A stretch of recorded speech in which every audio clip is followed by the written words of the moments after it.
Hello and welcome students, আশা করি তোমরা সকলেই খুব ভালো আছো। জ্ঞানজ্যোতি কোচিং সেন্টার পক্ষ থেকে তোমাদের সবাইকে আরো একবার স্বাগত। তো আমি মীরা ম্যাম, আমি আজকে তোমাদের ক্লাস 11-এর ফার্স্ট সেমিস্টারের একটি তোমাদের যে বাংলা সাহিত্য শিল্প সাহিত্যের ইতিহাস রয়েছে, সেই শিল্প সাহিত্যের ইতিহাস থেকে একটি গুরুত্বপূর্ণ টপিক নিয়ে আলোচনা করব। সেখান থেকে তোমাদের 5 মার্কস আছে এই বাংলা শিল্প সাহিত্যের ইতিহাস থেকে ক্লাস 11-এর ফার্স্ট সেমিস্টারে। তো সেখান থেকে মধ্যযুগের যে সাহিত্য রয়েছে, সেই মধ্যযুগের সাহিত্যের ইতিহাস থেকে সেখানে আমি এর আগে হচ্ছে চৈতন্যদেবের জীবন সম্পর্কে আমি সংক্ষেপে আলোচনা করেছি। আজকে যে তার জীবনী, ঠিক আছে, তার একটা বিখ্যাত জীবনী যে রয়েছে বৃন্দাবন দাসের রচিত শ্রী চৈতন্য ভাগবত, ঠিক আছে, শ্রী চৈতন্য ভাগবত গ্রন্থটি নিয়ে আজকে আমি সংক্ষেপে আলোচনা করব, যেখানে সেই চৈতন্যদেবের জীবন সম্পর্কে লেখা রয়েছে। ঠিক আছে, তো আলোচনাটি শুরু করার পূর্বে তোমাদের ছোট্ট করে একটা ইনফরমেশন দিয়ে দিই। দেখো, বোর্ডের কর্নারে তোমরা দুটো নাম্বার দেখতে পাচ্ছ। এটা হচ্ছে আমাদের Gyanjyoti coaching centre official helpline number. এখানে কিন্তু তোমাদের অনলাইনে ক্লাস করানো হবে, তার সঙ্গে তোমাদের নোটস দেওয়া হবে। তো তোমরা যারা যারা আমাদের সঙ্গে অনলাইন ক্লাসে যুক্ত হতে যাচ্ছ কিংবা আমাদের থেকে নোটস পেতে যাচ্ছ, তারা এই উপরে দেওয়া নাম্বার দুটির সঙ্গে যোগাযোগ করে কিন্তু আমাদের সঙ্গে যুক্ত হয়ে যেতে পারবে। ঠিক আছে, তাহলে আলোচনাটি আমি শুরু করছি। দেখো, আলোচনাটি খুবই ছোট হবে কিন্তু তোমাদের জন্য খুবই গুরুত্বপূর্ণ। আলোচনাটা আমি শুরু করি। দেখো, প্রথমে আমি এখানে বোর্ডে কিছু কিছু পয়েন্ট আর কি লিখে দিয়েছি ছোট ছোট করে। হ্যাঁ, দেখো, সেটা ধরে ধরে আমি একটু আলোচনা করি, তার সঙ্গে আরো কিছু আমি বলবো। দেখো, যদি আমি বলি যে বাংলা ভাষায় প্রথম চৈতন্য জীবনী যিনি লিখেছিলেন, সেই মধ্যযুগে একটা মানে বাংলা সাহিত্যে একটা বিরাট হইচই পড়ে গেল এই শ্রীকৃষ্ণ এই চৈতন্যদেব জন্ম হওয়ার পর, এবং তাকে কেন্দ্র করে বিভিন্ন গ্রন্থ রচিত হয়েছিল, তার জীবনকে কেন্দ্র করে বিভিন্ন গ্রন্থ রচিত হয়েছিল।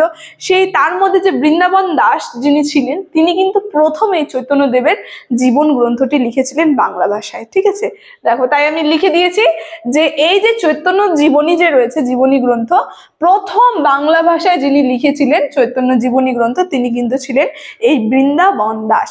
যেটা হচ্ছে, দেখো কোন সালে লিখেছে সেটা আমি লিখে দিয়েছি, 1548 সালে তিনি লিখেছিলেন বলে জানা যায়। ঠিক আছে, দেখো, তারপরে আমি লিখেছি এই যে গ্রন্থটি যে তিনি লিখেছিলেন চৈতন্য ভাগবত গ্রন্থটি, যেখানে চৈতন্যদেবের জীবন সম্পর্কে লেখা হয়েছিল, সেই গ্রন্থটিকে 3টি খণ্ডে বিভক্ত করা হয়েছিল। দেখো, আমি এখানে লিখেছি 3টি খণ্ড, একটা হচ্ছে আদি খণ্ড, আরেকটা মধ্যখণ্ড, আরেকটা হচ্ছে অন্তখণ্ড। এই যে চৈতন্য ভাগবত গ্রন্থটা যে রয়েছে বৃন্দাবন দাসের রচিত, 3টা খণ্ডে বিভক্ত করেছেন তিনি, আদি, মধ্য আর অন্ত। এই আদির মধ্যে হচ্ছে 15টি পরিচ্ছেদ আছে, এটা খুবই জেনে রাখো তোমরা। মধ্যখণ্ডে রয়েছে 26টি পরিচ্ছেদ, আর অন্তখণ্ডে রয়েছে 10টি পরিচ্ছেদ। আমি এটা কিন্তু বোর্ডে লিখে দিয়েছি। আর আরেকটু বলি যে এই যে শ্রী চৈতন্য ভাগবত যে গ্রন্থটা রয়েছে কবি বৃন্দাবন দাসের, এর নামটা প্রথমে কিন্তু অন্য কিছু ছিল। দেখো, আমি এখানে লিখেছি গ্রন্থটির প্রথম নাম ছিল চৈতন্য মঙ্গল, কিন্তু পরবর্তীকালে সেটা পাল্টানো হয়েছে, কারণ এই যে লোচন দাস যে রয়েছে, লোচন দাসের কাব্যের নামও চৈতন্য মঙ্গল ছিল, সেই কারণে সেটা পাল্টিয়ে পরে এর নামটা দিল চৈতন্য ভাগবত। ঠিক আছে, আগে কিন্তু এই যে চৈতন্য ভাগবত যে রয়েছে বৃন্দাবন দাসের রচিত, তার আসল আগে নামটা ছিল চৈতন্য মঙ্গল, এটা পরে পাল্টানো হয়েছে। তো চলো এর বিষয় সম্পর্কে একটু আমরা কিছু জেনে নিই যে কি কি রয়েছে এর মধ্যে। এই যে বৃন্দাবন দাসের রচিত চৈতন্য ভাগবত, শ্রী চৈতন্য ভাগবত গ্রন্থে কি কি রয়েছে। দেখো, বলেছে যে বৃন্দাবন দাসের আদি খণ্ডে, এই যে 3টা খণ্ড রয়েছে, এই আদি খণ্ডে যদি আমরা দেখি, আদি খণ্ডের মধ্যে আমরা কি কি পাবো। দেখো, বলেছে আদি খণ্ডের মধ্যে চৈতন্যের বাল্যলীলা, জন্ম, দুরন্তপানা, মানে শুরু, যেটা আমরা বুঝতে পারছি আদি, জন্ম, লীলা, দুরন্তপানা, বিবাহ, পিতার মৃত্যু এবং গয়াগমন বর্ণিত করা রয়েছে। তার জন্ম, বিবাহ, তারপরে হচ্ছে তার পিতার যে মৃত্যু, তারপরে সে গয়াগমন করেছিলেন, সেগুলো কিন্তু বর্ণনা করেছে আদি খণ্ডে। এবার মধ্যখণ্ডে যদি আমরা বলি, মধ্যখণ্ডে নবদ্বীপে নিত্যানন্দের সময় নবদ্বীপে নিত্যানন্দের গমন। ঠিক আছে, মধ্যখণ্ডের মধ্যে আমরা কি দেখব যে নিত্যানন্দ, এখানে হচ্ছে নিত্যানন্দের গমন, তার সঙ্গে নিত্যানন্দ এবং গৌরের মিলন, হরিনাম কীর্তন, জগাই মাধাই উদ্ধার আর সন্ন্যাসের জন্য অভিপ্রায়, সচিমাতার বিলাপ বর্ণিত করেছেন।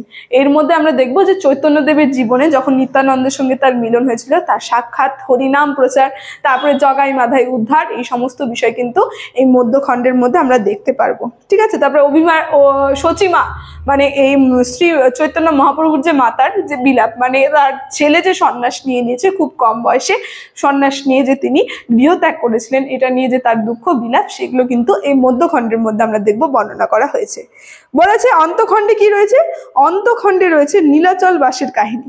তিনি যে নীলাচলে বাস করেছিলেন, সন্ন্যাস নেওয়ার পরে তিনি তীর্থ গমন করেছিলেন আর নীলাচলে বাস করেছিলেন, সেই নীলাচলে বাস, ঠিক আছে, সেই নীলাচলে যখন তিনি রয়েছিলেন সেই সময়ের যে কাহিনীগুলো, সেই কাহিনীগুলো কিন্তু ফুটিয়ে তোলা হয়েছে। এই যে শ্রী চৈতন্য দেব যে রয়েছেন, তিনি অন্তখণ্ডের মধ্যে তার যে নীলাবাসের যে লীলাগুলা, তিনি নীলাচলে যখন ছিলেন সেই নীলাচলের লীলাগুলো কিন্তু প্রাধান্য পেয়েছে।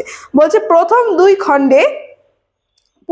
খণ্ড যত সংযোজ্য পরিপূর্ণ এবং অন্তিম খণ্ড তেমন নয়, কিছুটা অসংযত সংক্ষিপ্ত। ঠিক আছে, প্রথম যে খণ্ডটা রয়েছে সেটা একটু সংযত, ঠিক আছে, কিন্তু প্রথম দুটি খণ্ড, কিন্তু অন্তিমের যে খণ্ডটা ওটা অত সংযোজিত করা হয়নি। ঠিক আছে, তবে তৎকালীন সমাজ ইতিহাস বিচারে কাব্যটির বিশেষ গুরুত্বপূর্ণ। সেই তৎকালীন যে সময় যে ছিল, এই যে 1500 শতকের মধ্যে, ঠিক আছে, 1548 খ্রিস্টাব্দে, সেই সময় এই যে গ্রন্থটা রয়েছে এটা কিন্তু খুবই গুরুত্বপূর্ণ ছিল মধ্যযুগের ইতিহাসে। বলেছে তবে ষোড়শ শতকের বাঙালির নবদ্বীপে বৈষ্ণব সমাজ, আচার আচরণ এবং সংস্কার, বিশ্বাস, হিন্দু মুসলিমদের সম্প্রীতি এবং চৈতন্যের ভক্তিপ্রেমের ভক্তিপ্রেমের জয়গান বিস্তারিতভাবে প্রাধান্য পেয়েছে। এই সমস্ত বিষয় ষোড়শ শতক যে ছিল, সেই ষোড়শ শতকে আমরা দেখব বাঙালিদের যে নবদ্বীপের বৈষ্ণব সমাজ, তার সঙ্গে তাদের যে আচার আচরণ, তারপরে সংস্কার, বিশ্বাস, হিন্দু আর মুসলিমদের মধ্যে যে মিলবন্ধন, তার সঙ্গে চৈতন্য দেব যে রয়েছেন, এই যে চৈতন্য মহাপ্রভু চৈতন্য যিনি রয়েছেন, তার যে হলো ভক্তি, প্রেম ভক্তি, সেগুলো বিস্তারিতভাবে কিন্তু প্রাধান্য পেয়েছে। বিশেষ করে আদি খণ্ডে চৈতন্যের বাল্যলীলা এবং শ্রী চৈতন্যের দুরন্তপানা বৈষ্ণব ভক্তদের কাছে বিশেষ আকর্ষণীয় হয়ে উঠেছে। এই যে আদি খণ্ডটা যে রয়েছে, এখানে বললাম তার বাল্যলীলা, ঠিক আছে, তিনি শৈশবকাল, তার সঙ্গে বিবাহ, বাল্যলীলা, এই সমস্ত বিষয় বেশি আকর্ষণ করেছে এই বৈষ্ণব ভক্তদেরকে। ওর জন্য দেখো লিখেছে কি সুন্দরভাবে, যে গড়াগড়ি যায় প্রভু ধুলায় ধূসর, হাসি উঠে জননীর কোলের উপর, ধুলাময় সর্ব অঙ্গ মূর্তি দিগম্বর, অরুণ নয়ন করো চরণ সুন্দর। এত সুন্দরভাবে কিন্তু বর্ণনা করেছে তার বাল্যলীলাটাকে। ঠিক আছে, তো সেই সময় এই যে চৈতন্য দেবের যে জীবন সম্পর্কে এভাবে খণ্ডে খণ্ডে কিন্তু এই যে কবি বৃন্দাবন দাস, একজন বিখ্যাত কবি বৃন্দাবন দাস, রচনা করেছিলেন প্রথম বাংলা ভাষায় এই যে শ্রী চৈতন্য ভাগবত, এই গ্রন্থটি কিন্তু তিনি রচনা করেছিলেন। আর তার বিষয়বস্তু এতটুকুনি ছিল। তো আমি প্রথমেই বললাম আজকের আলোচনাটা আমি কমই করেছি। ঠিক আছে, তো আলোচনাটি আমি এখানে শেষ করছি। আশা করি কিছু হলে তোমাদের বোঝাতে পারলাম। ভিডিওটি যদি তোমাদের ভালো লেগে থাকে অবশ্যই like, comment, share and subscribe করে দেবে। Thank you.